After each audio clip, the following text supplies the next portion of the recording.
तो नमस्कार दर्शकों, आप लोग देख रहे हैं न्यूज़ फॉर यू और मैं हूं साक्षी साहनी। जनाब, कलयुग का ज़माना है और कलयुग के ज़माने में सीधे रास्ते पर चलने वाले को बहुत घूमना पड़ता है। तो इसी तरह की एक मामला जो है वो हमारे संदर्भ में आया है। सोचा क्यों ना आपको भी इस सब के बारे में ज़रूर बताया जाए। हमारे साथ इस वक्त बात करने के लिए मौजूद हैं दीपक सिंह जी, ये पत्रकार हैं।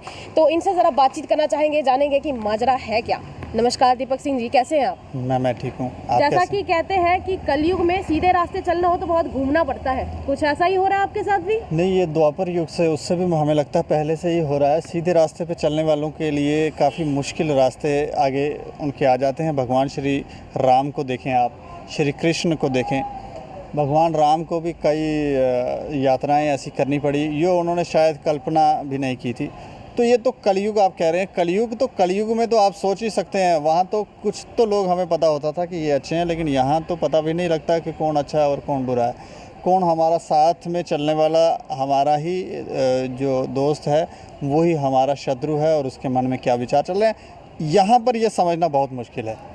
दीपक सिंह जी, मैं जानना चाहूँगी कि ऐसी क्या बात होगी जिसको लेकर इतने सारे षड्यंत्र जो हैं, 6 प्रकार के प्रपंच कहा जाता है उन्हें, जिनका सामना जो है आपको आजकल करना पड़ रहा है। ऐसी क्या वजह हो गई है? देखिए, वजह बहुत सिंपल है। जब जो गलत है उसको अगर हम गलत कहने लगेंगे और सही को सही कहने लगेंगे, जब हम ये भी नहीं देखेंगे धर्म जो बनाए हुए हैं यहाँ पर, जात पात हम नहीं देखेंगे, इंसानियत को ध्यान में रखेंगे, गरीब हो या अमीर हमको कोई उससे अर्थ नहीं रह जाएगा, हमारा अर्थ इंसानियत से होगा, तो तब कई सारे लोगों को समस्या होने लगती है।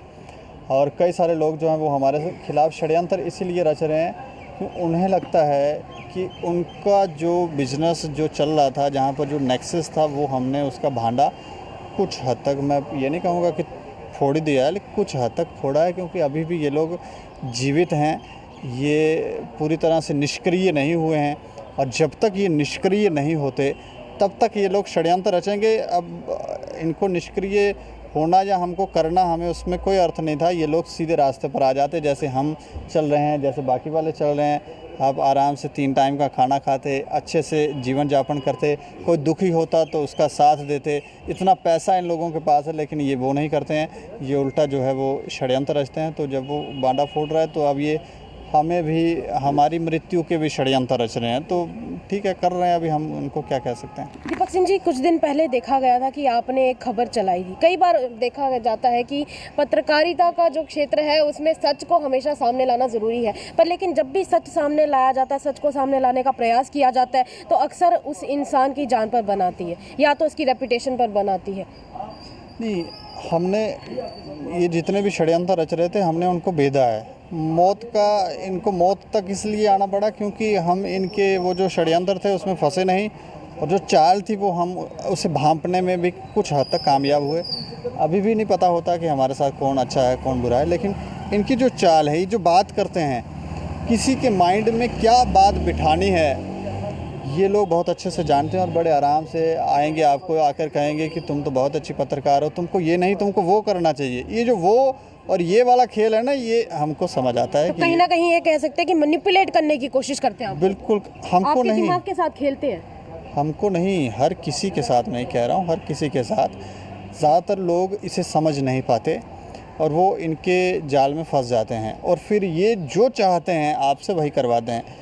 लेकिन जब हम चाह रहे हैं, जो समाज के लिए अच्छा है, वो हम कर रहे हैं, तो इनको परेशानियां हैं और ये लोग षड्यंत्र रच रहे हैं। तो इस बार मैं जानना चाहूँगी कि किस तरह से उन्होंने आपको इस ट्रैप में, या फिर यूँ कहें कि इस झांसे में फंसाने का कैसे प्रयास किया? बेसिकली एक हमने खबर पब्लिश की थी। परेशानियां तो इनको काफ़ी देर से थी, ये षड्यंत्र तो रच रहे थे, कामयाब नहीं हो रहे थे, लेकिन हमने एक खबर पब्लिश की वंशु बनगोत्रा की जी। और उस खबर में काफ़ी कुछ लूप होल थे, जो हमने ये तो नहीं कहा कि ये मर्डर है, लेकिन हमने कहा कि ऐसा लगता है कि हो सकता है प्लान्ड कर ये किया गया हो।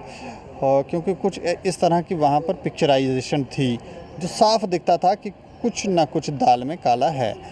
तो उसके बाद इन लोगों के जो गुर्गे थे वो हमारे पास घूमने लगे। कुछ आपको पता चल जाता है, जैसे हमारे आसपास जो दोस्त हमारे खड़े हैं, जो कुछ लोग हैं, जब कोई अनजाने लोग आपके आसपास आने लगे और जब वो आपको जिस दृष्टि से देखते हैं, जिस नज़र से वो आपको देख रहे हैं, 4 लोग खड़े हैं, एक वहाँ देख रहा है, एक वहाँ देख रहा है, एक सामने देख रहा है, तो एक आप पर नज़र रख रहा है। ये जो चीज़ें हैं ये हमने वाच की, हमें लगा कि ये लोग जो हैं ये कुछ बड़ा प्लान कर रहे हैं। फिर एक कमेंट किसी ने किया, उससे हमारा जो शक था वो यकीन में बदल गया कि ये हमें मारना चाहते हैं। इन्होंने पूरी प्लानिंग कर ली है और हो सकता है हम इनके ट्रैप में हो। अगर आप कंफर्टेबल हो तो आप बता सकते हैं कि वो ऐसा कमेंट क्या लिख कर किया गया था? उन्होंने ये लिखा था कि कुछ महीने रुक जा, तेरी पत्रकारिता जो है वो हम निकाल देंगे और तुम्हें बताएंगे कि क्या क्या होता है। बहुत अनाप शनाप कुछ बात है, लेकिन वो जो कुछ मन चप्पलों से मारे आप हमें, या 2 महीने बाद मारे, उससे कोई मतलब नहीं। वो जो लिखा ना इन्होंने कुछ महीने, वो जो कुछ महीने था वो ही लिखता है जिसके माइंड में ये थॉट हो कि हम वो प्लान करके चल रहा हो कि हाँ इसको इतने दिनों के बाद, इतने महीनों के बाद हम मार देंगे, हम अपने खेल में कामयाब हो जाएं। उससे हमारा शक यकीन में हुआ। फिर हमने एक खबर भी की, अपने संस्थान से भी पूछा कि ऐसा ऐसा है, तो उन्होंने कहा कि ठीक है, अगर आपको लगता है तो आप पब्लिश करें। तो हमने वो खबर पब्लिश की और उसमें विस्तार में बताया कि किन किन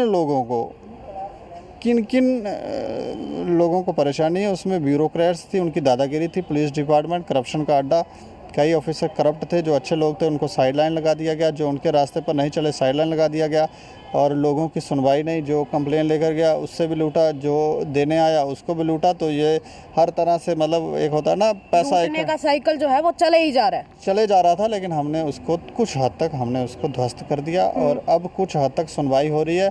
पैसा आज भी खाते होंगे लेकिन उस तरह से नहीं खा पाते हैं। ये पहले देखते हैं कि हाँ ये बंदा फंस गया, इसके पास कोई ऑप्शन नहीं है, तब उससे पैसा खाएंगे, ऐसे करेंगे नहीं। कुछ चीज़ें इन्होंने इस तरह से लोगों को मोटिवेट करते हैं ताकि वो मीडिया पास आ ही ना सकें और वो अपनी धांधलियाँ करते रहें, लेकिन कुछ हद तक रोक लगी है।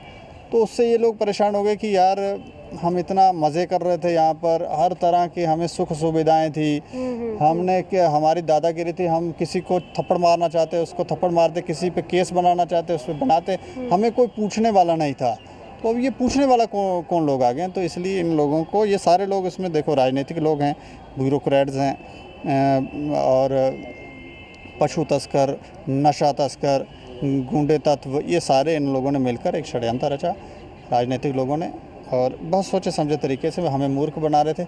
लेकिन अंत में हमें समझ आ गया कि ये जो मूर्ख बना रहे हो तुम लोग, ये प्लानिंग है, ये जो आप शतरंज रचते हैं आप ना रचें, क्योंकि अब आपके लिए आपने अपने लिए खड्डे स्वयं खोदे। हमने तो नहीं कहा खोदने के लिए, हम तो आप ही के आगे पीढ़ियों से आए हुए हैं।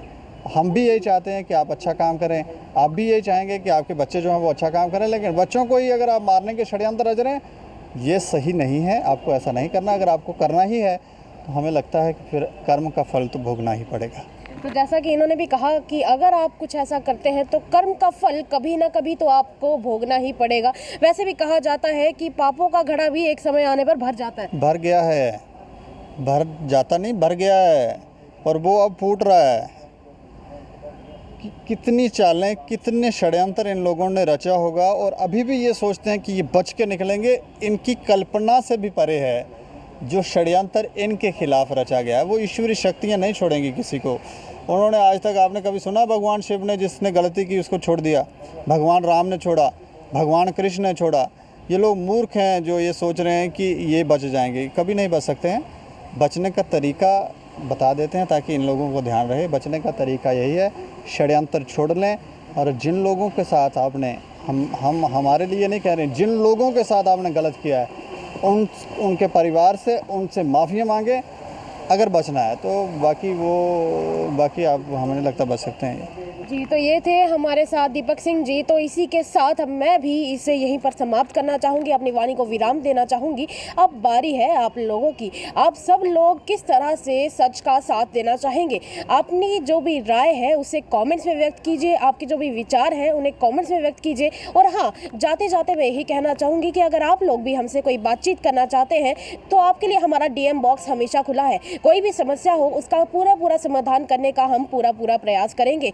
इसी के साथ अब मैं आप लोगों से इजाजत लेना चाहूंगी। मिलते हैं अगले वीडियो में, तब तक के लिए देखते रहिए न्यूज़ फॉर यू। साक्षी साहनी, नमस्कार।